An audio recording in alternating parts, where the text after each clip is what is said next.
anything, you have to at least think, what the fuck is up with us? What is going on with us that everything seems to revolve around us? What is so big about us as Black people that they keep a foot on our neck 24/7, and we're only allowed to rise unless we're, if we're entertainment, plain and simple, or we're under them. Everything we do is under them. It's crazy. So we're looking at all this, and the more and more you dig, the more stuff comes up. But it's not hard for you to grasp how we can look at the facts and come to the conclusion that we've come to about biblical religion. As I said, I grew up in church, and I don't do this to just say, hey, I'm smarter than you. And just because I've been to every country in the Bible and I've been, got degrees and money and all this, I don't do it to try to put people down. I've been in your guy's shoes. I was there. I was raised in church, diehard Christian, and I first set out to prove the Bible was true. But there's no way you can do real research and be real with yourself and come to that conclusion. You can't read to, 1st, 2nd Samuel and still believe in its Bible, because once you get to that point, there's no way you're believing in it. You just won't be able to. And it's a reason why in church, the pastor doesn't read the Bible from Genesis to Revelation, creates a sermon, picks it out, and that's what he preaches based upon the message he wants to, convey to you. And then you have to understand that message is going to be conducive to what he wants from you. So if we want more money, if we're trying to get y'all a guilt trip about sharing and tithing, the message is going to be revolved around that. Like, if you're supposed to be in a situation where you're praising a God and following the Bible, he's not teaching you guys that. Because based on the Bible, if he was, he wouldn't tell you to go to work tomorrow. You wouldn't be going to work. You would be in a village community surrounded by no technology.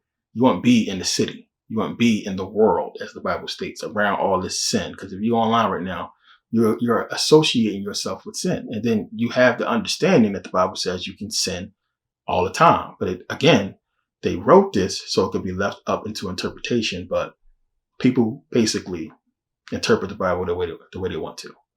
And then you might have one understanding, I might have an understanding. But I'm reading exactly what the book says. And Hebrews 10:26 says, if you sin willfully, after having knowledge of the truth, there no longer remains a sacrifice for sin. So Jesus supposedly sacrificed himself for your sins. But it's saying if you know you're sinning, you know it's wrong, you can't just repent. Now you can go and interpret that any way you want to, but that's what it's saying in the book. What else could you interpret that to mean? You understand? So even if you follow, go by the corresponding verse, who's living that way? And then Bible also tells you that God don't even speak to you if you ain't perfect. So got to go to Jesus so he can forgive your sins, so you can be right in that's the whole way. But it's esoteric. It's trying to tell you something else. And this is what you'll get to when you start to dig into the book more and more, understand what it's really talking about. Because we all know damn well you can pray right now for a Bible. It's not going to fall out of the sky. You can pray for, the most easiest thing. I would pray for some lint, a flea to land on my thumb. It's not going to happen. Nothing's going to happen unless you make it happen. And we understand this. So it's like, why are we playing these games?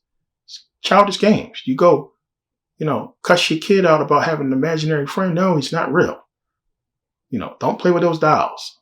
We do shit like this. But then grown ass men and women jumping around in church acting a fool, talking about they feel some Holy Spirit. You're religious out of fear, scared to go outside and get hit by a bullet, hit by a bus, lose your job, be poor, be begging on the street. World is cruel, it's evil. You want some type of, favor in the world. So you want somebody to be looking down on you, helping you out that you can't see. You want to hope that it's something there guiding you because you think you are a good person, but deep down you're not living according to what that Bible says is right before God. So you have guilt. So you talk this Bible shit because you have guilt. You try to act like you're a Christian because you have guilt, and deep down you're not living that way. And it's like, this is why the Bible says, if you know the truth, it will make you free. Because when you understand the truth, you will be free of all that feeling and guilt and worry. I was stressed. I went through it.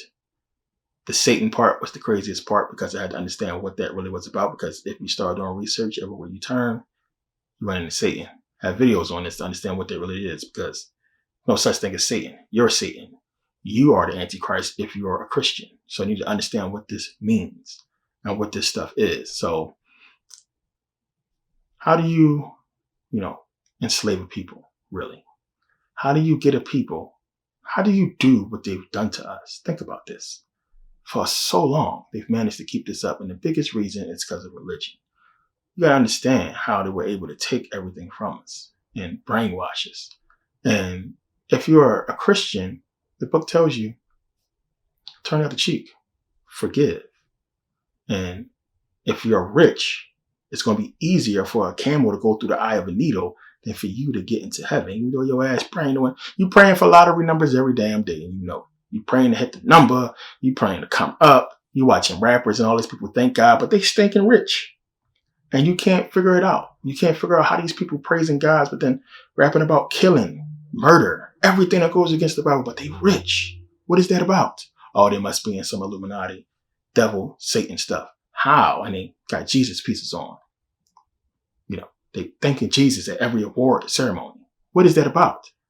And you're just confused because you don't want to do research. If you honestly believe that Jesus is real and that Jesus would bless somebody with wealth and money that gets more praise than he does, praise for talking about killing and murder and sex and drugs and what have you, something wrong with you. It's crazy. It's ludicrous for you to think that. So what are they talking about? And this is what I mean by esoteric. See, they understand what's going on. They understand what Jesus really is. And as I talk about in my videos, Jesus is you. You're Jesus. He's a representation of you. Just that simple. 12 disciples, representation of all of us. Jesus would be your consciousness. God would be your all-powerful subconscious.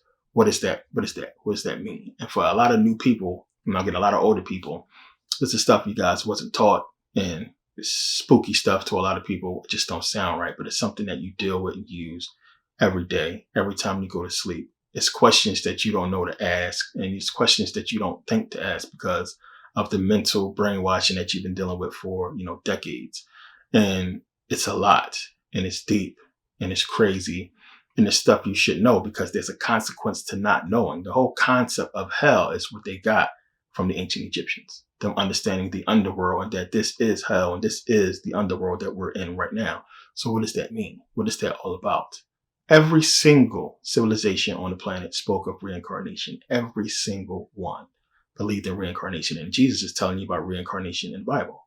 When he's talking to Nicodemus and he tells him, hey, can't see the kingdom of heaven unless you are born again. And y'all thinking, because y'all preachers, that it mean, okay, born again, that mean I'm not going to be bad no more. I'm going to be good. I was born again. It's literal born again, because that's where you're coming back. So Jesus talking about, I'm coming back. I'm going to return. Talked about this in Zodiac. You understand Jesus, born, Virgo, virgin. It's giving you that Virgo, virgin. And then you follow the cycle around, and then Jesus is supposed to come back as Leo, the Lion of Judah. And it's giving you the Zodiac. It's giving you a wheel of reincarnation. Him coming back is him literally saying, I'm going to be born again. Like I'm going to be born again and come back just like you are. Tells you clear as day, kingdom of heaven can't be witnessed. You can't see it. It's telling you everybody's going to see it, but it's telling you it cannot be observed. What do you mean? I thought you just said that every eye is going to see it, but it's telling you again, it can't be observed. Then Jesus is telling you in the Bible, you are gods. You're God. Paul's telling you, you're gods. God is in you. Jesus is in you. What does that mean? As I said, your consciousness, subconsciousness, it's giving you every clue you need, but preachers don't preach on it mostly. And then you don't understand it because the stuff you need to understand it, they told you was Satan. They told you it was spooky and scary. Ooh, stay away from it. So understand why. Because again, what would you have to do to get a people to give up everything? Brainwash them. Hey, money is not good. You're going to have a good life when you die. Meanwhile, the same people that taught us this book is the richest people on the planet. They infiltrated Africa with religion. They got in, taught us religion, left with the gold and resources, and enslaved us. It wasn't about them helping the primitive people come into civilization to be civilized and sophisticated, because we was more sophisticated than they ever were. We taught them sophistication. We taught them about kingdoms. They just swept it under the rug. It's books out called The Destruction of African Civilization or Black Civilization. It's books that tell you what they did to us. Don't go by what these, people are saying that you're Afrocentric. It's reverse racism. You're being racist because you're looking into your actual history and seeing that not just Black scholars, but white scholars as well is telling you the same stuff. You don't got to believe nothing I say in this video or anything I put out. Do the research and you're going to come to the same conclusion I've come to. And it's right there from Black and white scholars, whoever you want to listen to. But the truth makes sense. It will add up. And the truth of all this is way better than a lie. Plain and simple. What kind of existence is this to where we have to sit here and suffer our entire lives while we watch the people that oppressed us and did everything wrong, corrupt and destroy and rape and pillage and commit genocide, and then still have all these mansions and blessings and money and all the good stuff in this life while we got to sit back and wait till we die? Now, if you've been hoodwinked by the Black Hebrew doctrine, thinking that we're cursed, we're not cursed. And they're going off of Deuteronomy 28, which again, you have to do research. Deuteronomy 28, as I show in Dax Game video, The Bible and Christianity Finally Explained. In that video, I read it in Greek. I read you from the Codex Sinaiticus in Greek that the Bible, you won't find Jesus' name in there. Now, if you go and look on Codex Sinaiticus, it's online. You'll see that Deuteronomy 28:68 is not the same as the King James Version. That's why it's called the King James Version. It's his version. So Deuteronomy is not the same in the oldest manuscripts. They changed it to fit this so-called prophecy, to basically tell us exactly what they was doing to us. That's how they knew about the yoke of iron and everything that was going to happen to the slaves, because they're the ones who was going to be doing it to us, and they was the ones who were doing it to us. So it's not a prophecy if it's after the fact anyway, because if I write a book today and then 10 years from now I do what I wrote in the book, how is that a prophecy? It's them writing what they knew they was going to do and what they've done already. So you got to understand that when the book was written, the King James Version, which is the version that because it's the version that the other versions that we, I don't care if it's the NIV, ESV, or what have you, they come off the King James Version. Just that simple. And this is what we know about. You go back and you look at the older manuscripts, they are different. And the Black Hebrews will tell you that King James had a spirit put on him to give us the correct translation. But when you look in real life, that's not true, because he used the Septuagint, Textus Rescriptus, Vetus Latina, the Latin Vulgate, older manuscripts to do this, translation, this whole, King James Version. So they changed it, obviously. And then you got to remember again in the 1800s that it was revised again. It was revised again. You got to remember that. So they changed stuff again. And we know, just for the simple fact that there was no J's and Jesus was spelled with an I, that got changed. So if they changed that, what else they changed? And then again, when you go and look back further than that, when we look at the manuscripts that was used, we see that, well, wait a minute, we don't have the originals. So what do we have? We have copies of copies of copies. We don't have the originals. And then when you go and look at the oldest copies that we have, they are different from the later copies, which means what? People added stuff and they took stuff out. So when you do research, you'll see that the story of the woman taken in adultery, when Jesus says, let he who is without sin cast the first stone, that was a story that was added. A scribe added that. It's not in the older manuscripts. You can see where verses were changed from a different book to another book. This is proof that we have. We can prove this. So we know stuff was added, stuff was taken away. So we can't say that this is the, without errors, infallible word of God, because we have proof that it's not. So when we ask you guys to hear us out, hear us out, listen to what we're saying, and don't argue with us, because at the end of the day, we're trying to help you out. You're one of us. We are all in this together. I don't care what you think you have been, taught, or what you think you know. If you haven't done no research, you don't know nothing. You just believe what somebody told you. And I always use the analogy. If a person comes to you, a homeless guy, he come to you dirty and stinking, and he say, hey, God told me to give you this message. And he told me to tell you to give me all of your worldly possessions, everything that you own, and go seek him out in the desert. You would want proof, right? You would want proof. You're not going to just do that shit. You want, nigga, please, prove it to me. Wait, give me some proof. No, it spoke to me. Told me to tell you to do this. And you know damn well you're going to want proof before you do something like that. So that's all we're saying is we want proof. We're going to go do research on this to see if this incredible, crazy story is true, and that we should dedicate our existence in this world, our only existence, as ourselves. Whatever your name is, that's you. You will never be that person again when you die. That's it. This is all you get. So you're going to dedicate your entire existence to this. And I've seen people do it. I've seen people waste time and waste opportunities to, you know, follow the Bible and to, you know, try to be what they're not. And it costs them a lot. So this is what we're saying. It's not that we're evil and we have demons and we're being defiant, or that we worship the Egyptian gods over the biblical gods, because that's not the case. The ancient Egyptians didn't worship them. It was stories that was told, that was put out there to teach them about the body, about the universe.